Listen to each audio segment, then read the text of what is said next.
Hello friends, welcome and welcome back to my YouTube channel. तो आज के इस वीडियो में हम देखने वाले हैं हिंदी व्याकरण के बहुत ही ज़्यादा इंपॉर्टेंट टॉपिक को।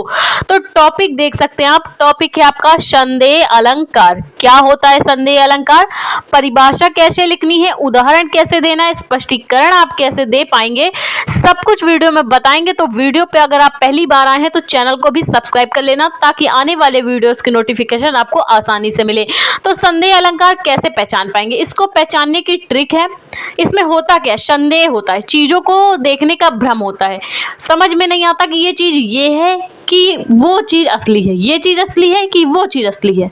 मतलब वास्तविक चीजों का भ्रम होता है, अवास्तविक चीजों का, ठीक है। और वही अवास्तविक चीज वास्तविक हमें प्रतीत होती है। तो पद्य वाली परिभाषा देख लीजिए जो एक दोहे के रूप में है, और उसी का सार इस गद्य वाली डेफिनेशन में। तो दोहा है हमारा आज का, भ्रम ही भ्रम हो भरा, निश्चय ना हो पाए, तब संदेह अलंकार है, जब अन्य वस्तु वास्तविक वस्तु बन जाए। भ्रम ही भ्रम हो भरा, निश्चय ना हो पाए, तब संदेह अलंकार है, जब अन्य वस्तु वास्तविक बन जाए।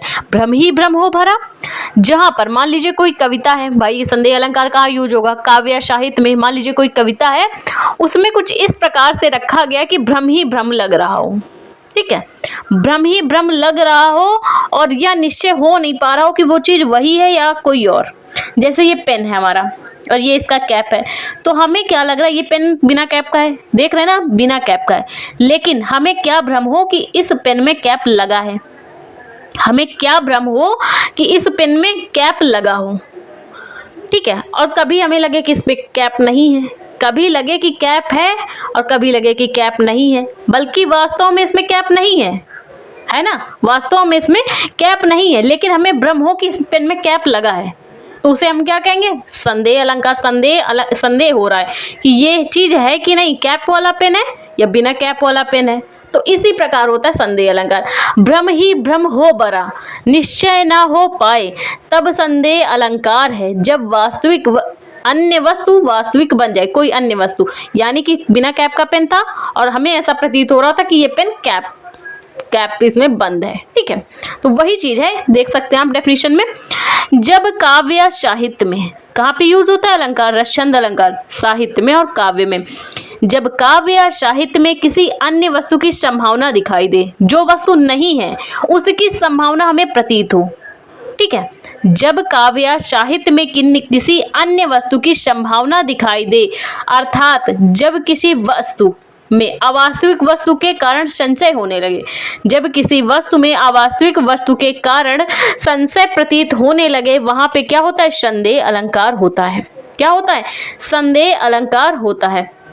जैसे हम किसी व्यक्ति से कोई काम के लिए कहें और फिर हमारे मन में ये भ्रम भी रहे कि ये करेगा कि नहीं करेगा। मान लीजिए किसी को पैसा दें, किसी के पास पहुंचाना है, तो हमारे मन में संदेह रहता है ना कि ये देगा कि नहीं देगा, उसको खुद ही ना रख ले।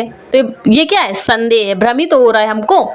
जब काव्य साहित्य में किसी अन्य वस्तु की संभावना दिखाई दे, अर्थात जब किसी वस्तु में अवास्तविक वस्तु के कारण संशय हो, उसे हम क्या कहेंगे, संदेह अलंकार। अगर ना समझ में आओ तो उदाहरण में आपको अच्छे से समझ में आएगा। तो ये उदाहरण लिया गया है जब द्रौपदी का चीर हरण हो रहा था।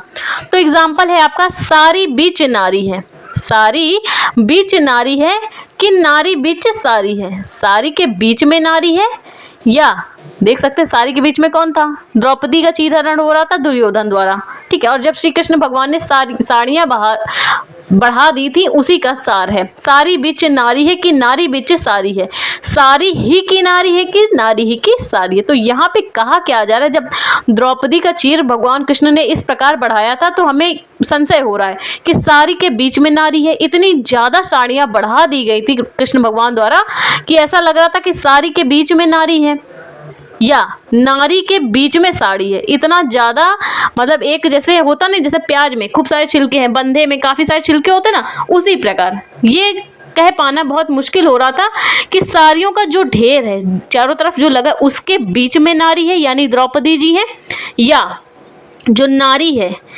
उसके बीच में साड़ी है। पता ही नहीं चल पा रहा था, इतना ज़्यादा ढेर लग गया था ऊपर तक, इतनी ज़्यादा साड़ियाँ उन्होंने बढ़ा दी थी कि सारी ही नारी बन गई है कि नारी ही की साड़ी बन गई है। सेकंड वाला एग्जाम्पल देख लीजिए। सेकंड वाला है, यह पूर्ण चंद्र उगा है या है किसी का मुखड़ा। यहाँ पर किसी के मुखड़े की तुलना चांद से की जा रही है। जैसे कहा नहीं जाता है कि चांद सा मुखड़ा, मैं आप तुम्हारे लिए अपनी गर्लफ्रेंड को आदमी बोलता नहीं है कि चांद लाऊंगा तारे लाऊंगा तोड़ के, तो मुखड़े की, किसी के चेहरे को चांद का टुकड़ा की उपमा दी जाती है। ठीक है, तो यहाँ पे क्या है, संदेह ही तो है, क्योंकि चांद तो बन नहीं जाएगा भाई, चेहरा चेहरा ही रहेगा और चांद चांद है, चांद तो हमें रोशनी देता है, चेहरा तो रोशनी देगा नहीं, तो संदेह अलंकार। ये है सरस ओस की बूंदे या है मंजुल मोती। थर्ड वाला है, ये सरस ओस की बूंदे या मंजुल मोती। ये जो ओस की बूंदे, सुबह की जो ओस की बूंदे घास पर दिखाई देती हैं, ऐसी लगती हैं जैसे कोई मोती हो, मोतियों के समान प्रतीत होती हैं, लेकिन है तो वो ओस की बूंदे ही ना। तो ये हमें क्या होता है, भ्रम होता है, संदेह होता है कि ये चीज ओस की बूंदे हैं या है मोती, ये है या वो है। स्पष्टीकरण देख लीजिए पहले वाले का। यहाँ पर दुर्योधन द्वारा द्रौपदी की साड़ी खींचते समय का वर्णन है। ठीक है, और जो श्री कृष्ण भगवान जब साड़ियाँ बढ़ा रहे थे, उन सब चीजों का चरित्र यहाँ पे किया गया है। उपमेय है द्रौपदी, उपमान है साड़ी। ठीक है, और कभी कभी क्या होता है, बदलता है ना भाई, इसमें संदेह है ना, ये है या वो है, तो उपमेय साड़ी बन जाती है और उपमान द्रौपदी, मतलब चेंज होते रहते हैं, क्योंकि इसमें क्या है, भ्रम ही तो होता है, संदेह है। यहाँ पर द्रौपदी की साड़ी खींचते समय यह भ्रम उत्पन्न होता है कि पता ही नहीं चल पाता कि साड़ी के बीच में नारी है या नारी के बीच में साड़ी है, साड़ी नारी बन गई है या नारी ही साड़ी बन गई है। तो ये क्या है, भ्रम उत्पन्न हो रहा है, पता नहीं चल पा रहा कि ये चीज यही है या वो है, संदेह बना हुआ है। अतः यहाँ पर क्या है, संदेह अलंकार। आई होप आपको संदेह अलंकार समझ में आया। तो प्लीज वीडियो को लाइक और हमारे चैनल को सब्सक्राइब कर लेना, ताकि आने वाले वीडियोस की नोटिफिकेशन आपको आसानी से मिले।